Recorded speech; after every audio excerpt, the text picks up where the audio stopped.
I've already indicated that the interest in the New World, in the Americas, came not only from the British, but from various other European countries that had strong monarchies and a growing capitalist economy, blended somewhat with feudalism, but becoming more and more interested in commodities, buying and selling, making profits, and so on.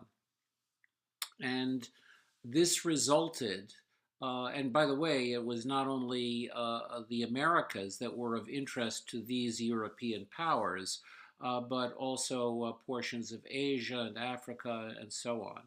And so there was a growing power struggle, a growing set of power struggles and wars that culminated in what Winston Churchill, in his role as an historian, once called the First World War.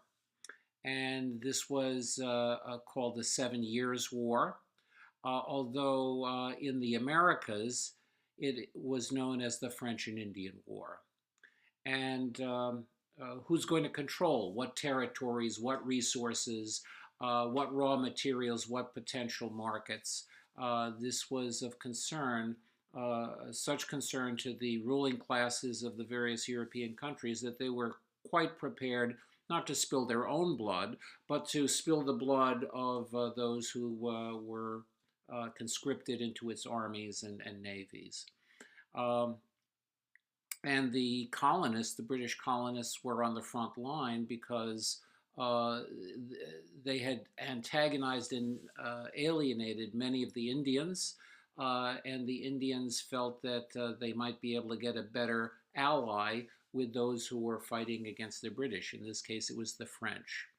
Uh, Now, the French and Indian War was part of a series of conflicts between the French and the British with Indian allies, actually on both sides, but more of the Indians were tending to go with the French, support the French.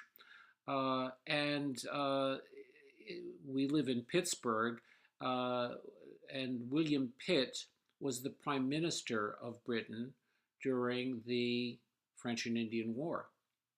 And so Pittsburgh, that's how we got the name. And before Pittsburgh, there was Fort Pitt.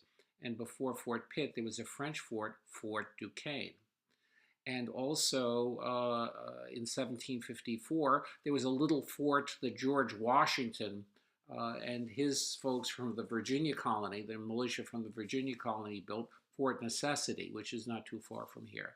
So this area was in the thick of the French and Indian War. The British sent an army that George Washington was a junior officer in, headed by General Braddock.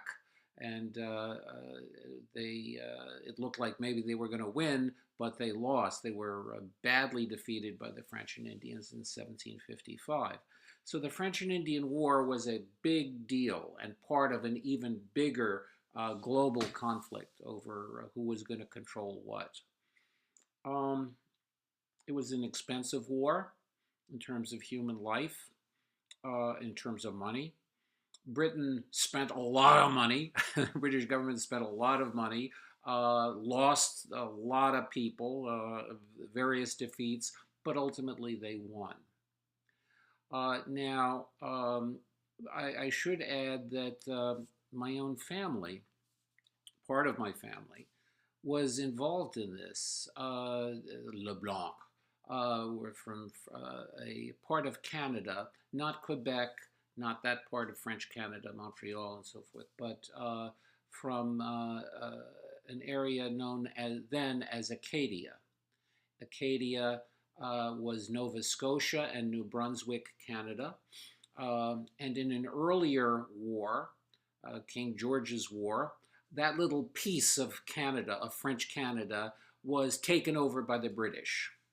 And in 1755, as the French and Indian War was about to erupt, there was an ethnic cleansing thing done so that my ancestors and many other Acadians were displaced. There was an ethnic cleansing thing that went on there. Um, there was a great American poet, a U.S. poet, Henry Wadsworth Longfellow. He wrote Hiawatha, but he also wrote Evangeline, which was about the ethnic cleansing of the Acadians. Many of them ended up in Louisiana. You may have heard of Cajun music, Cajun cooking, and so forth. Cajun is a bastardization of the word Acadian. But some of the Acadians made it back to their homes in Canada. That was my people ended up back in Canada. My father was from an Acadian family. In any event, it was a big deal. And when it was over and Britain had won, it wanted to help pay for some of the debts that had been incurred in that war by taxing the American colonists. And this was part of a general policy. You had a growing capitalist system in Britain and in the beginnings of the British Empire, colonial empire.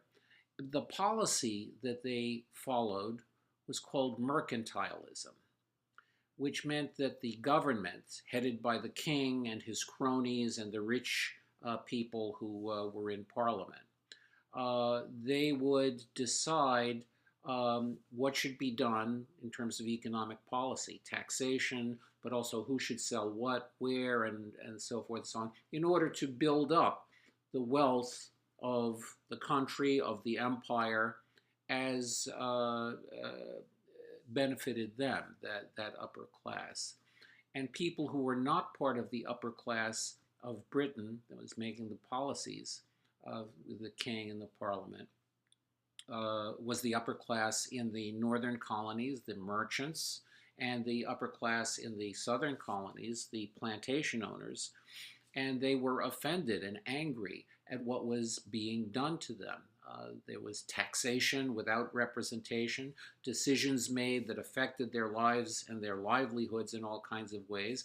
And not just the upper classes, but the lower classes too in the colonies were feeling the pinch of some of these decisions. And so there was a growing movement within the colonies against that kind of thing. Taxation without representation is tyranny, and there were demonstrations and protests and so forth and so on that led to the American Revolution. Now, as that was beginning to develop, there was a radicalization. There were various ideas, radical kinds of ideas, like instead of being ruled by the upper classes, our betters, maybe they're not any better than us. We shouldn't be ruled by kings. Kings are no better than us, and some of them are worse. We should rule ourselves. We should have control over the decisions that affect our lives, was the feeling not just of plantation owners and merchants in the South and in the North, but many other colonists. And this is all going to culminate in the American Revolution that creates a new country, the United States of America. I'm going to talk a little more about this class period, and then I'm going to focus on it even more next time we get together.